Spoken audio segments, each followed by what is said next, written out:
Huu ni mwaka ambapo mwanzo wake, yaani Januari, uligubikwa na siasa za dunia, na hapa nazungumzia taifa beberu ya Marekani kufuatia uchaguzi mkuu uliofanyika mwaka jana na kumpa Donald Trump ushindi wa nguvu. Sasa ilikuwa ni kupata kiapo kuwa rasmi rais wa 47 wa Marekani. Siku ya kuapishwa Januari 20 ndani ya jengo la bunge la nchi hiyo ilijumuisha sherehe rasmi ya kuapishwa pamoja na tumbuizo la muziki, gwaride na sherehe na kucheza.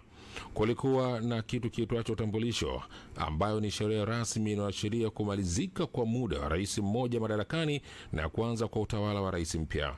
Trump alikiri kiapo kisemacho, na hapa kwa dhati nitatekeleza kwa kuwa mwaminifu majukumu ya ofisi ya rais wa Marekani. Nitafanya kwa uwezo wangu wote kuhifadhi, kulinda na kutetea katiba ya Marekani. Trump alikula kiapo mbele ya jaji mkuu John Roberts, huku akiwa amegusa Biblia mbili zilizokuwa zimeshikwa na mke wake Melania Trump.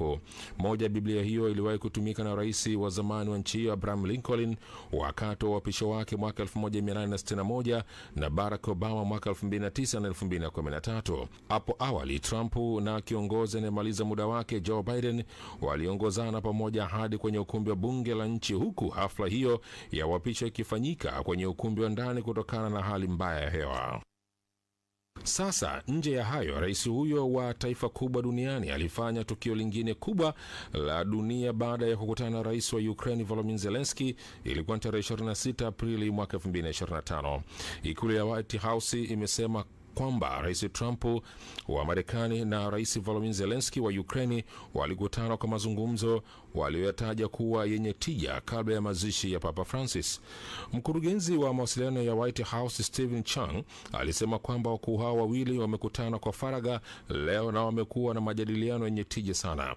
Hata hivyo hakutoa maelezo zaidi, akisema tu kwamba yatafuata baadaye.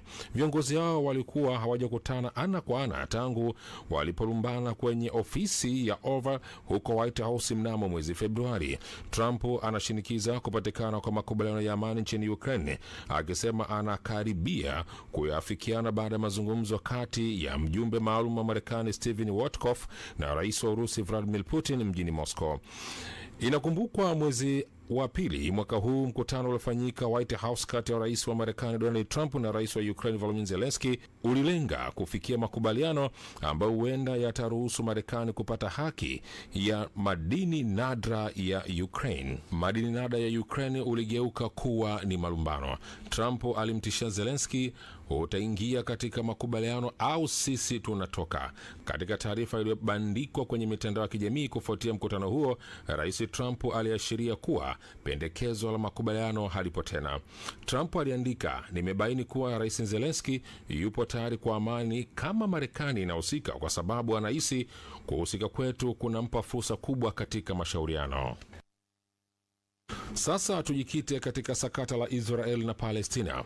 Ni moja kati ya tukio la kukumbukwa na kuachiliwa kwa mateka wa Israel na Palestina. Mwezi wa pili mwaka huu, wapatanishi katika mzozo kati ya Israel na Hamas walifikia makubaliano chini ya kivuli cha Misri kwa ajili ya kuachiliwa kwa Palestina 602 ambao walikuwa waachiliwe siku ili kubadilishana mateka wanne wa Israeli. Chombo cha habari chenye uhusiano na serikali ya Misri cha Al-Hayra kilisema. Shirika la Kiislamu la Palestina likathibitisha makubaliano haya kwenye Telegram na kubainisha kuwa ni sehemu ya awamu ya kwanza usitishaji wa vita na Israel. Kati ya mateka 251 waliotekwa nyara tarehe 7 ya Oktoba, mateka 62 walisalia Gaza. 35 kati yao walifariki kulingana na jeshi la Israeli. Kwa mujibu wa Hamas, ni mateka 4 waliofariki ambao bado hawajarudishwa Israeli wakati wa awamu ya kwanza ya makubaliano hayo. Hamas iliwachilia huru wa Israeli 6 katika kile ambacho kingekuwa ni mara ya 7 ya kubadilishana mateka kwa wafungwa wa Kipalestina, lakini kwa mara nyingine tena iliandaa zoezi hilo la kuachilia kwa mateka wa Israeli, ikionyesha mateka 5 kwenye jukwaa wakitazamana kwa umati wa watu mbele ya mabango makubwa ya kuwaenzi wapiganaji wa Hamas waliouawa kabla ya kuwakabidhi kwa kamati ya kimataifa ya Msalaba Mwekundu. Na vita hiyo ilileta machungu hapa nchini Tanzania, kwani kijana wetu Joshua Mole ambaye aliuawa kwenye vita hiyo, mwili wake ukarejeshwa nyumbani.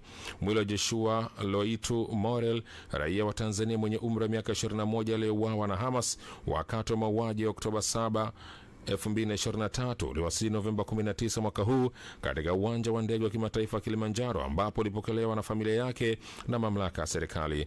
Ubalozi wa Tanzania nchini Israeli ulifanya ibada katika mnara wa kumbukumbu wa Tel Aviv kabla ya kuondoka kwa mwili huo. Hafla hiyo ilihudhuriwa na balozi wa Tanzania nchini Israel.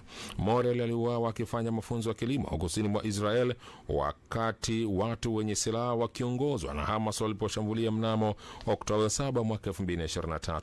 Aliuawa huko Kibbutz Nahal Oz na mwili wake baadaye ukachukuliwa na washambuliaji. Israeli ilikabidhi miili ya Wapalestina 285 badala ya miili ya mateka 19 wa Israeli iliyorejeshwa Hamas, pamoja na ile ya mateka 3 wa kigeni, mmoja wa Tai pamoja na Nepal na mmoja wa Tanzania.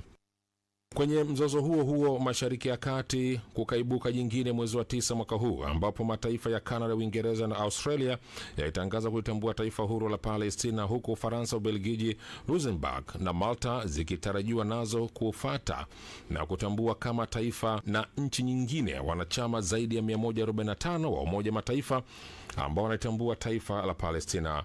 Uamuzi wa nchi hizo umetokana na matukio yaliyojiri kwenye ukanda wa Gaza, ambapo kwa mujibu wa taarifa ya Wizara ya Afya inayosimamiwa na Hamas, wa Palestina zaidi ya 65,000 wameshauliwa na wanajeshi wa Israel. Hata hivyo, watafiti huru wa kimataifa wanakadiria idadi hiyo kuwa ni ya juu zaidi. Pamoja na taarifa hizo, tume ya uchunguzi wa Umoja wa Mataifa imebainisha kwamba Israel inafanya mauaji ya kimbari kwenye ukanda wa Gaza. Kwa muda wa miaka mingi, pendekezo la suluhisho la mataifa mawili limekuwa likizingatiwa kwa msingi wa madhubuti na kutatua mgogoro wa Mashariki ya Kati. Israeli na mshirika wake mkuu Marekani zilikataa ripoti hiyo na nyinginezo ambazo zimefikia hitimisho sawa na hilo, na zimelaani mipango yote ya kuitambua Palestina kama taifa, zikidai kuwa kufanya hivyo itakuwa ni sawa na kuwazawadia magaidi, zikirejelea shambulio la Oktoba 7 mwaka 2023 dhidi ya Israeli iliyoongozwa na Hamas, ambapo karibu watu 1200 waliuawa, na hilo ndio jambo mahususi la kuanzisha operesheni ya kijeshi katika ukanda wa Gaza. Na tumalizie hili kubwa aliyojiri mwezi wa 9 mwaka huu. Viongozi wa Afrika waliohudhuria mkutano wa 80 wa Baraza Kuu la Umoja wa Mataifa lilipiga debe bara la Afrika kuwa na kiti katika Baraza la Usalama. Rais wa Kenya William Ruto alikosoa Umoja wa Mataifa kwa kushindwa kuipa Afrika uwakilishi wa kudumu katika Baraza la Usalama. Mkuu huyo wa nchi ya Kenya aliongea kwa hisia kali, akitaja kutengwa kuwa sio haki na kuna haribu uaminifu wa taasisi hiyo. Akizungumza Jumatano Septemba 24 mwaka huu wakati kikao cha 80 cha Baraza Kuu la Umoja wa Mataifa mjini New York, Ruto alisema kuendelea kutengwa kwa Afrika si jambo la kuvumilika tena. Alibainisha kuwa licha ya Afrika kuwa kitovu cha ajenda ya baraza la kuchangia pakubwa katika operesheni ya ulinzi na amani, bara hilo bado halina kiti cha kudumu katika chombo hicho chenye nguvu. Ruto aliwakumbusha wajumbe kuwa mwaka 2025 iliadhimisha miaka 20 tangu makubaliano ya Ezrin na azimio la Sirte, makubaliano ya kihistoria ambayo yalifafanua msimamo wa pamoja wa Afrika kuhusu mageuzi ya Umoja wa Mataifa. Ruto alishutumu bodi ya kimataifa kwa kupuuza mara kwa mara wito wa Afrika wa kujumuishwa katika maamuzi ambayo yanaathiri bara hilo mara kwa mara. Hayo ni machache kati ya mengi yaliyojiri kimataifa, kama iliyoandaliwa na Samson Charles na kusomwa nami Gosbert Njenga. Naam. Kwa hiyo mimi ndio niliandaa haya. Niko na Godfrey Mchungu hapa. Zilikuwa vivyo ni mwaka wa siasa za kibabe kidogo. Zelensky, Trump, meza moja. Ilikuwa tukio kubwa ambalo tulizungumza mimi na yeye pale Super Breakfast. Mimi nilikupa utabiri kwamba hilo tukio halitamaliza vita. Sijui kama ulinielewa ama kunielewa. Tena Zelensky alikutana naye mara 2-3, siku nyingine akaambiwa mbona hujavaa hata suti kuja Ikulu hapo. Haujapendeza. Yes Sam, ni kwamba cha kwanza kwa mwaka huu kiutazama unaweza kusema kwamba ulikuwa ni mwaka wa vuta nikuvute. Lakini kutokana na tafiti za Global Insecurity Index zinasema kwamba duniani kuna mizozo zaidi ya 80 ambayo inatishia usalama wa kimataifa na usalama wa kikanda, kuanzia Kongo, Sudan, Afrika ya Kati, Yemen, Palestina, tension kati ya Taiwan na China, Ukraine kutazama. Kwa dunia inapitia tunasema katika global insecurity, kuna kwamba ukosefu wa usalama wa kimataifa. Na juzi imetoka ripoti ya kimataifa ikionyesha kwamba hata uuzwaji wa silaha duniani umeongezeka, tunasema ile global arms race. Kwa kimsingi ni kwamba mwaka 2025 ni mwaka ambao unapitia katika dhana ambayo tunasema global power shift. Lakini vile vile ni kwamba dunia imeingia kwenye ungwe nyingine, tunasema ungwe ya ushindani. Tumefahamu kwa mfano mataifa kwa mfano ya China, Urusi, Marekani, nafasi ya Trump kuweza kuhakikisha kwamba wanaweza kutatua mizozo mbalimbali ya kimataifa. Lakini kwa Trump ni kiongozi ambaye kimsingi ametrend kama alivyosema, na nafasi yake nasema kwamba amekuja kuwa ni global mediator, yani ni msuluhishi wa changamoto za kiulimwengu. Kwa hiyo dunia 2025 imepitia kwenye mizozo mingi ya kimataifa, imepitia kwenye tension kubwa. Kwa mfano mzozo wa Palestina umeweza kuchukua watu zaidi ya 67,000, watoto 20,000 wamefariki, vio vikuu karibia 8 vimeharibika. Kwa hiyo kimsingi ulikuwa ni mwaka wa uharibifu. Hata Antonio Guterres, katibu mkuu wa Umoja wa Mataifa, anasema kwamba ulikuwa ni mwaka ambao kwenda kuharibu utu wa binadamu. Na ukijaribu kuangalia vile vile tulishuhudia Afrika ikijitutumua tena, inahitaji kiti chake katika Baraza la Kudumu la Umoja wa Mataifa. Unadhani hizo kelele za mlango zitamshtua mwenye nyumba?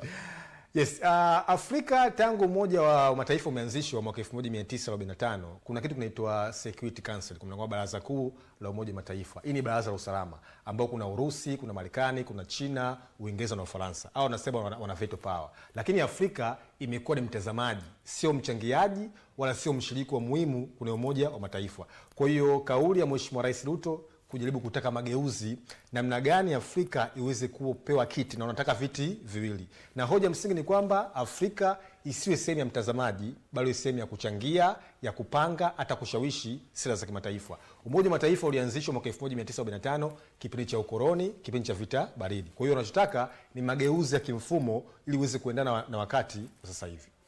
Shukrani sana Godfrey Mchungu kwa muda wako hapa studio. Mimi nikutakie heri ya mwaka mpya pia na mambo mapya. Na nikukumbushe ile ahadi yako ya utamuoa mwakani, mwisho ni kesho. Nishampata tayari. Ushampata. MC nipo.